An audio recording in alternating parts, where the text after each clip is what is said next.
Padre, et Filii, et Spiritus Sancti.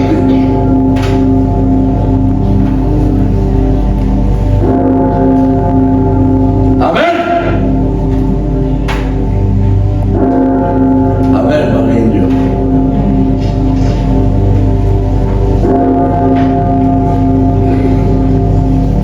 Soy Padre de Dios. El cura más poderoso en el pueblo de San Diego. Ako, si Padre de Dios. Ang pinakamakapangyarihang cura baroko dito sa bayan ng San Diego. Malawak ang nasasakop ng aking kapangyarihan. Kaya kayo mga ay dapat lamang ang ginagala.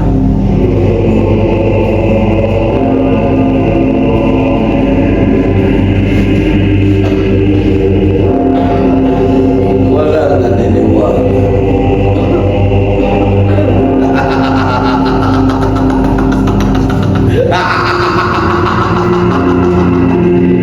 Ako lang naman may pakala.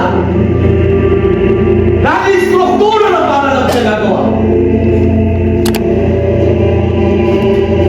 Saan ako din namamatay at ako may walang utang na loob? Kasi Kristos ito maliban. At ako na nagdahilan kung bakit napiin. Kaya naman si Don Rafael. Dahil ito sa direhen.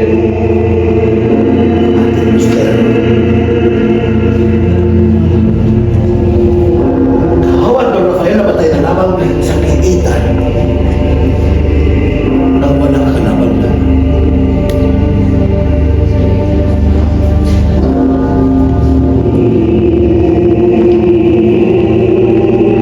Mas masanawa ni Satanas ang halikan.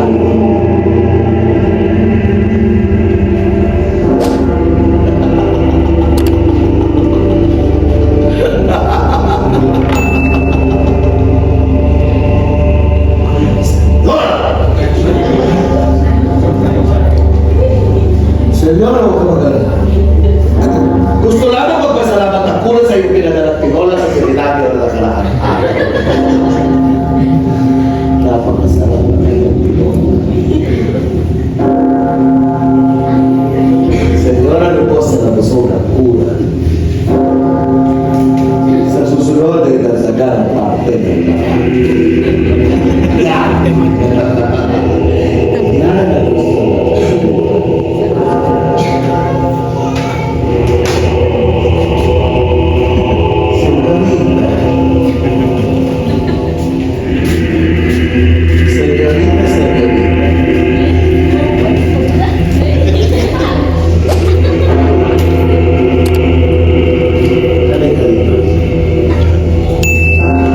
Ano naman ang ginagawa ng isang matigya sa lalaki sa bayan ng San Diego?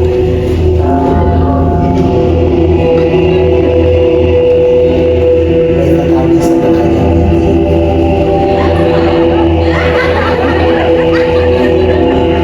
Wala nang ikaw ka maglalagay. Gusto lamang malaman ang pura na sa likod ng mga ngiti niya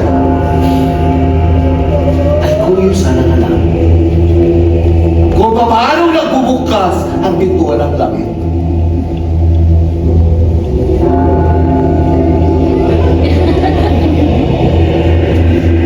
Kapag kapag nagdalaga na sa likod ng kagandahan nito ay tila hindi ka pa nakatikil ng isang himla ng langit nila.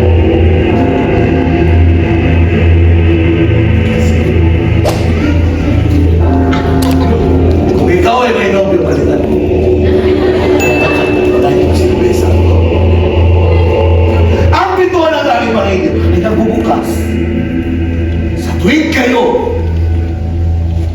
ay nagbabawas sa inyong mga kasalanan. Paano? Mayroon tayong tinatawag ng mga temporal na kasalanan na kung saan ito ay napalusahan o di kayo napalusahan. At ito ay kayang patawarin ng simbahang Katoliko. Subalit hindi riyan nagtatapos ang ating mga kapwa. Mayroon pa rin kayo mga kailangan gawin. Una, magsipagbalik sa simbahan. Magsisi sa inyong mga kasalanan. At higit sa lahat, ay higit sa lahat, magsipagbigay sa simbahan. Ang tawag yan,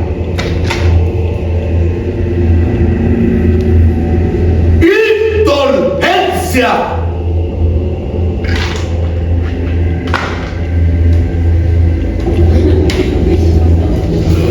Senyor,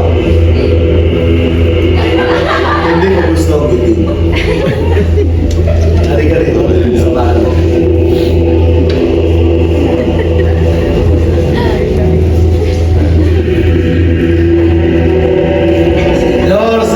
Senyor. Mga buong akala mo, inalimutan ko na pagmumukhang yan ang nakakapagin ka. Ang ginawa na sa iyong harapan ay isang suki ng aking kompisahan. Napakarami ng pamumuhay ng tao.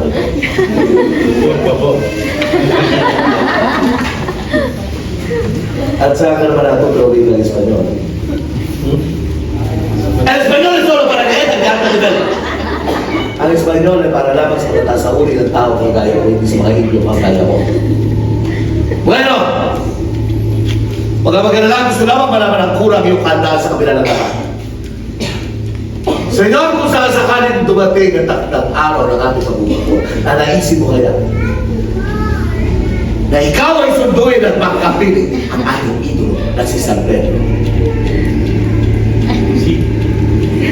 Matigas ang ulo mo. Siyempre! Naturalmente, sino sa atin ang hindi gusto makapili ng ating idolo na si San Pedro sa takdang araw ng ating pagbubuko? Papalat ang lalaking ito. Papalat ang Senyor. Hindi kagaya ko. Nandito! Senyor, dito sa bahay ng San Diego, kaya kong tuparin ang pangalan. May ilan ka lang kailangan gawin. Una, ikinalulog ko ng Senyor sa bahay pagmula ngayon. Tigilan mo na kapupunta sa mga bahay na aliwan. Senyor, tantanan mo rin ang pagsasabog.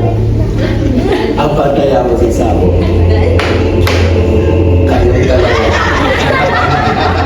Ibigay kay Padre ang tawag sa mga Indio. Hindi ka nakikinig lang.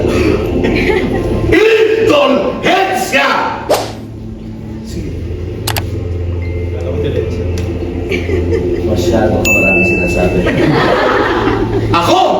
Si Padre Damaso, yung pura paloko dito sa bayan ng San Diego. Maligayang pagdating. Maligayang pagdalakay.